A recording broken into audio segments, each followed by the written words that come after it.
Et l'entretien, en tout cas, est terminé. C'est ce que nous dit Matignon. Après, s'il est sorti, à vrai dire, on ne le sait pas trop, puisqu'on ne sait pas qui est ce deuxième gilet jaune qui est venu voir Édouard Philippe et François de Rugy. Finalement, cette réunion prévue par Matignon cet après-midi à 14h, c'est un peu un échec. Pourquoi? Parce qu'il y a eu 8 invitations qui ont été lancées aux 8 porte-paroles de la délégation officielle des Gilets jaunes. Et finalement, il n'y en a que 2 qui sont venus ici à Matignon. Un dont on ne connaît pas l'identité et qui, a priori, ne voudra pas faire connaître son identité et s'exprimer devant les journalistes.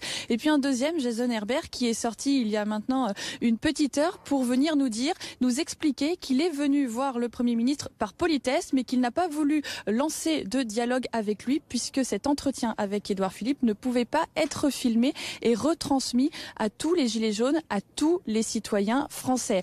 Édouard Philippe, qui voulait donc ouvrir le dialogue avec ce mouvement des Gilets jaunes, commençait à trouver peut-être une sortie de crise, une solution à cette crise des Gilets jaunes, reste sur sa faim. Matignon reste sur sa faim. Le Premier ministre a quand même pu faire passer un message que nous a redonné Jason Herbert tout à l'heure. Il est prêt de nouveau à dialoguer avec ces Gilets jaunes dès la semaine prochaine.